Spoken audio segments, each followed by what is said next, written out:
को SB study class में स्वागत है। मैं सुनील विश्वकर्मा आज फिर से करंट अफेयर का वीडियो लेकर आपके सामने आया हूं, जो जुलाई मंथ का पार्ट 8 वीडियो है। दोस्तों, इस वीडियो को प्रश्न बताने से पहले आपसे रिक्वेस्ट करते हैं कि मेरे चैनल को सब्सक्राइब करें, वीडियो लाइक करें, कमेंट करें और शेयर करें और साथ में बेल आइकन जरूर दबाएँ, जो कि टाइम आपको नोटिफिकेशन मिलता रहे। दोस्तों, एक चीज़ और बताना चाहते हैं कि मेरे पिछले वीडियो देखने के लिए आप किसी वीडियो के डिस्क्रिप्शन में जाएं और डिस्क्रिप्शन में जा करके वहाँ पर डायरेक्ट लिंक पे क्लिक करके आप किसी भी मंथ का जो है वीडियो आप देख सकते हैं। ठीक है दोस्तों, इसी के साथ चलते हैं प्रश्न की तरफ। पहला प्रश्न क्या बोल रहा है? पहला प्रश्न है 2021 में भारतीय नागरिकता का त्याग करने वाले भारतीय नागरिकों को शीर्ष पसंद का देश कौन सा है?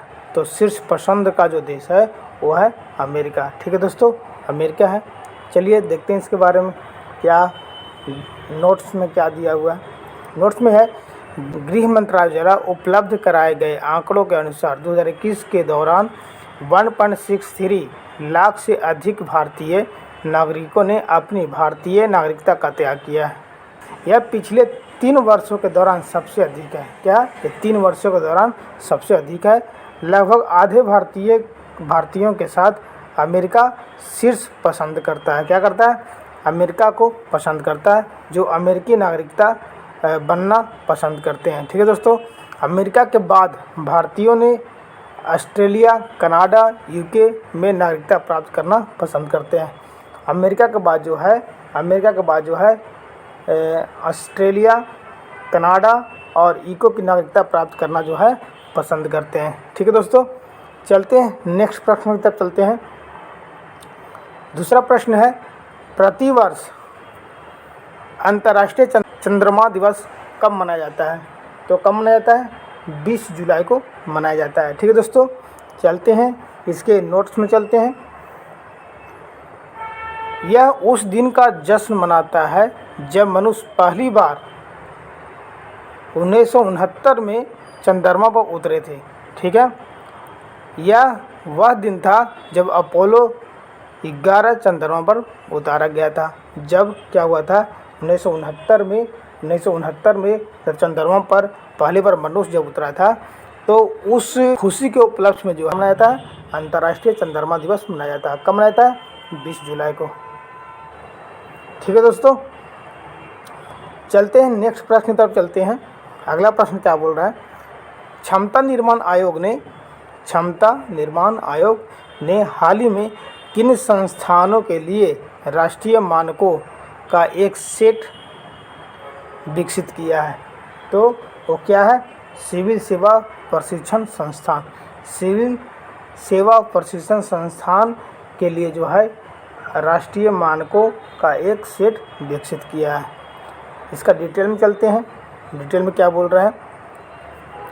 कार्मिक मंत्री जितेंद्र सिंह ने सिविल सेवा प्रशिक्षण संस्थानों के लिए राष्ट्रीय मानक लॉन्च किया। क्या किया है? राष्ट्रीय मानक लॉन्च किया। ठीक है दोस्तों, राष्ट्रीय स्तर पर सिविल सेवा प्रशिक्षण संस्थानों के लिए मानक बनाने के लिए मानकों को क्षमता निर्माण आयोग द्वारा विकसित किया गया है। अगला प्रश्न दोस्तों, चौथा प्रश्न है, रिजर्व बैंक ने किन संस्थानों के लिए 4 स्तरीय नियामक ढांचा अपनाया है? तो क्या है? वो है शहरी सरकारी बैंक। क्या? शहरी सरकारी बैंक के लिए जो है रिजर्व बैंक ने जो है 4 स्तरीय नियामक ढांचा अपनाया है। वो कौन क्या है वो देखते हैं, डिटेल में चलते हैं। भारतीय रिजर्व बैंक ने शहरी सहकारी बैंकों के लिए एक साधारण 4 स्तरीय नियामक ढांचा अपनाने का फैसला किया है। ठीक है, उनकी वित्तीय सुदृढ़ता को मजबूत करने के उद्देश्य से रूपरेखा जमाओं के आकार पर आधारित होगी। ठीक है, आरबीआई के पूर्व डिप्टी गवर्नर एन.एस. विश्वनाथन को अध्यक्षता में एक विशेष समिति ने शहरी सहकारी बैंकों को मजबूत करने के लिए कई सिफारिशें की है। ठीक है दोस्तों, अगला प्रश्न है, ट्रैकिंग डिवाइस से लैस सभी वाणिज्यिक वाहनों को इमरजेंसी रिस्पांस सपोर्ट सिस्टम से जोड़ने वाला पहला भारतीय राज्य कौन सा है? तो पहला भारतीय राज्य कौन सा है? वह है हिमाचल प्रदेश। हिमाचल प्रदेश क्या किया है? एक ट्रैकिंग डिवाइस से लैस क्या किया है? एक वाणिज्यिक वाहनों को इमरजेंसी रिस्पांस सपोर्ट सिस्टम से जोड़ने वाला जो है पहला भारतीय राज्य बन गया है। इसका डिटेल में क्या है? Himachal Pradesh vehicles location tracking device से लैस सभी पंजीकृत वाणिज्यिक वाहनों को इमरजेंसी रिस्पांस सपोर्ट सिस्टम से जोड़ने वाला देश का पहला राज्य बन गया है। ठीक है दोस्तों, एग्ज़ाम में आने की संभावना है ताकि ये जो है जो ट्रैकिंग जो सिस्टम जो है ये पहली बार जो है हिमाचल प्रदेश में लागू किया गया है। हमारे देश में एक ऐसा राज्य है जो ने इस टाइप का सिस्टम का उपयोग किया है, तो प्रयोग किया है, तो एग्ज़ाम में आने की संभावना है, तो आप इसको नोट डाउन जरूर करेंगे। अगला प्रश्न है, नीति आयोग के इंडिया इनोवेशन इंडेक्स में कौन सा राज्य पहले स्थान पे है? तो नीति आयोग के इंडिया इनोवेशन इंडेक्स में जो है कर्नाटक जो है पहले स्थान पे है। चलिए थोड़ा इसका डिटेल देखते हैं। कर्नाटक नीति आयोग के इंडिया इनोवेशन इंडेक्स में लगातार तीसरी बार पहला स्थान मिला है। देखिए ये लगातार तीसरी बार जो कर्नाटक जो है पहले स्थान पे है। ठीक है दोस्तों, पहला संस्करण अक्टूबर 2019 में और दूसरा संस्करण जो हुआ था जनवरी 2021 में किया गया था। इंडिया इनोवेशन इंडेक्स राज्यों और केंद्र शासित प्रदेशों को नवाचार क्षमताओं के आधार पर रैंक करता है।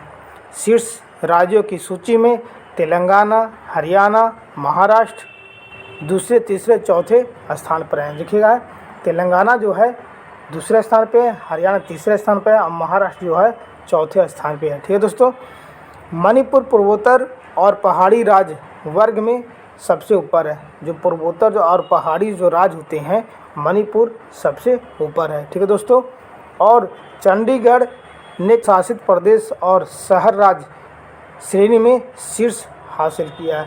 तो केंद्र शासित प्रदेश के जो लिस्ट में जो है चंडीगढ़ स्थान जो है शीर्ष हासिल किया है, मतलब पहले स्थान पे है। ठीक है दोस्तों, अगला प्रश्न है, हाल ही में खबरों में रही बंठिया आयोग की रिपोर्ट किस क्षेत्र से संबंधित है? तो बंठिया आयोग का जो है वह है स्थानीय निकायों से में आरक्षण। क्या है? स्थानीय निकायों में आरक्षण। क्या है? स्थानीय निकायों में आरक्षण।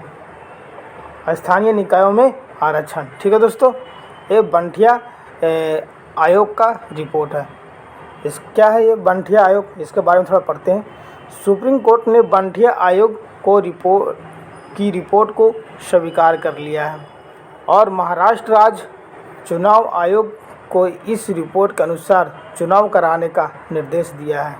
यह रिपोर्ट राज्य में स्थानीय निकायों के चुनाव में अन्य पिछड़ा वर्ग के उम्मीदवारों के लिए राजनीतिक आरक्षण का मार्ग प्रशस्त करती है। राज्य में स्थानीय स्वशासन के चुनाव में उम्मीदवारों को 27% राजनीतिक आरक्षण मिलेगा। ठीक है दोस्तों, अगला प्रश्न है, भारत के 15वें राष्ट्रपति के रूप में किसे चुना गया? तो भारत के 15वें राष्ट्रपति के रूप में जो है द्रौपदी मुर्मू को चुना गया है। ठीक है दोस्तों, ये जो है इंडिया के दूसरे महिला राष्ट्रपति बनी है। ठीक है दोस्तों, पहले राष्ट्रपति प्रतिभा पाटिल थी, अब बनी है द्रौपदी मुर्मू। ठीक है दोस्तों, बहुत अच्छा प्रश्न है। इसका डिटेल में थोड़ा देखते हैं। राष्ट्रपति चुनाव के राजग एनडीए की ओर से राष्ट्रपति पद के उम्मीदवार द्रौपदी मुर्मू जो हैं वो 60.03% मतों से विजय हुई है। उन्होंने कुल 6,76,803 वोट हासिल किए हैं। ठीक है दोस्तों, उसके बाद प्रतिद्वंदी यशवंत सिन्हा को जो है 3,80,177 वोट मिले हैं। द्रौपदी मुर्मू भारत के राष्ट्रपति के रूप में चुनी जाने वाली पहली आदिवासी नेता बन गई है। ठीक है दोस्तों, एग्जाम में आने वाली है कि भारत के ऐसी कौन सी महिला हैं जो पहली आदिवासी नेता बन गई है, तो वो कौन है? द्रौपदी मुर्मू है। अगला प्रश्न दोस्तों, हाल ही में खबरों में रहा सरोगेसी अधिनियम 2021 किस मंत्रालय से संबंधित है? तो सरोगेसी अधिनियम जो है वो है स्वास्थ्य और परिवार कल्याण मंत्रालय से संबंधित है। दोस्तों ये सरोगेसी का मतलब क्या होता है ये आपको बताते हैं। सरोगेसी एक ऐसी प्रथा है जहाँ एक महिला एक इच्छुक दंपति के लिए बच्चे को जन्म देती है, ठीक है, इस इरादे से कि बच्चे को जन्म के बाद उस दंपति को सौंप दिया जाएगा, ठीक है। अगला प्रश्न है, भारत ने किस देश के साथ चीता को फिर से पेश करने और वन जीव संरक्षण के लिए एक समझौता ज्ञापन पर हस्ताक्षर किए हैं? तो है नामीबिया के साथ जो है चीता को फिर से पेश करने और वन जीव संरक्षण के लिए एक समझौता ज्ञापन पर हस्ताक्षर किए हैं, ठीक है दोस्तों। चलिए थोड़ा नोट में देखते हैं। भारत के केंद्रीय पर्यावरण मंत्री और नामीबिया के उप प्रधानमंत्री के द्वारा नई दिल्ली में एक समझौता ज्ञापन पर हस्ताक्षर किए गए हैं। यह मध्य प्रदेश के कूनो राष्ट्रीय उद्यान में 8 चीता को फिर से पेश करने का मार्ग प्रशस्त करता है। इस समझौता ज्ञापन में वन जीव संरक्षण और सतत जैव विविधता उपयोग पर सहयोग भी हासिल है, ठीक है दोस्तों। अगला प्रश्न है, राष्ट्रीय ध्वज दिवस भारत में किस दिन मनाया जाता है? तो राष्ट्रीय ध्वज दिवस जो है 22 जुलाई को मनाया जाता है। कब? 22 जुलाई को मनाया जाता है। इसका नोट में है कि भारत हर साल जो है 22 जुलाई को राष्ट्रीय ध्वज दिवस मनाता है, ठीक है। इसी दिन जो है वर्ष 1947 में भारत की संविधान सभा ने राष्ट्रीय ध्वज को अपनाया था।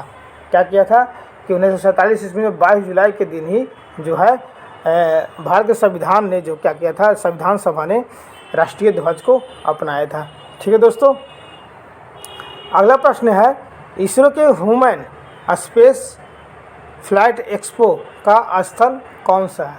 तो कौन सा स्थल है? वह बेंगलुरु जो है इसरो के ह्यूमन स्पेस फ्लाइट एक्सपो का स्थल है, ठीक है दोस्तों। इसके चलिए डिटेल पढ़ते हैं। इसरो का 3 दिवसीय मानव अंतरिक्ष उड़ान एक्सपो बेंगलुरु में आयोजित किया जा रहा है, ठीक है। इसमें मॉडल प्लेन मेकिंग वर्कशॉप से लेकर उपग्रहों के इंटरेक्टिव मॉडल और भारत के अंतरिक्ष कार्यक्रम के इतिहास के बारे में एक फिल्म शामिल है। यह बेंगलुरु के जवाहरलाल नेहरू प्लेनेटेरियम में आयोजित किया जा रहा है, ठीक है दोस्तों।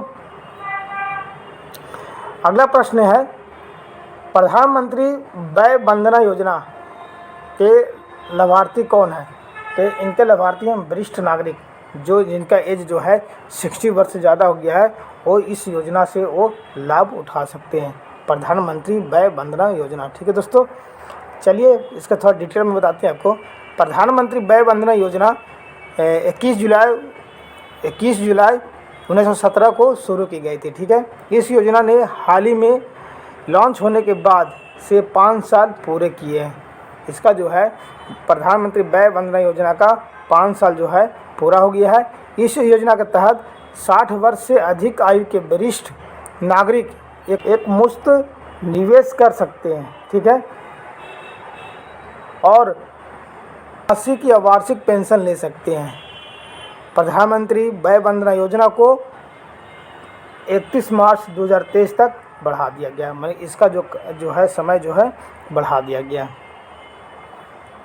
अगला प्रश्न दोस्तों, एशियाई विकास बैंक के हालिया अनुमान के अनुसार 2022-2023 के लिए भारत के विकास का अनुमान कितना है? भारत के विकास का अनुमान जो है 7.2% है, ठीक है दोस्तों। अगला प्रश्न है, हाल ही में नॉस्कॉम द्वारा स्थापित डीजी वाणी कॉल सेंटर को कौन सी टेक कंपनी फंड करती है? तो कौन सी कंपनी करती है? वो करती है गूगल जो है नॉस्कॉम के द्वारा स्थापित डीजी वाणी कॉल सेंटर को जो है टेक कंपनी जो है फंड करती है, गूगल के द्वारा फंड किया जाता है, ठीक है। इसके बारे में पढ़ते हैं। नैस्कॉम फाउंडेशन ने महिला किसानों को अपने व्यवसाय को बढ़ाने में मदद करने के लिए डीजी वाणी कॉल सेंटर नामक एक कॉल सेंटर की स्थापना की है। यह गैर लाभकारी Indian society of agri business professionals के सहयोग से स्थापित किया गया। यह परियोजना शुरू में 6 राज्यों जैसे हिमाचल प्रदेश, उत्तराखंड, उत्तर प्रदेश, बिहार, हरियाणा और राजस्थान में जो है 20,000 ग्रामीण महिलाओं उद्यमियों तक पहुंचाने के लिए पायलट आधार पर चलाई जा रही है। इस परियोजना को गूगल द्वारा वित्त पोषित किया गया है। आज का वीडियो जो है यहीं पर समाप्त होता है। तो दोस्तों, हम आपसे फिर से रिक्वेस्ट करते हैं कि मेरे चैनल को सब्सक्राइब करें, वीडियो लाइक करें, कमेंट करें, शेयर करें और साथ में बेल आइकन जरूर दबाएं, जो कि टाइम टू टाइम नोटिफिकेशन मिलता रहे। और दोस्तों, thanks for watching my video. जय हिंद दोस्तों।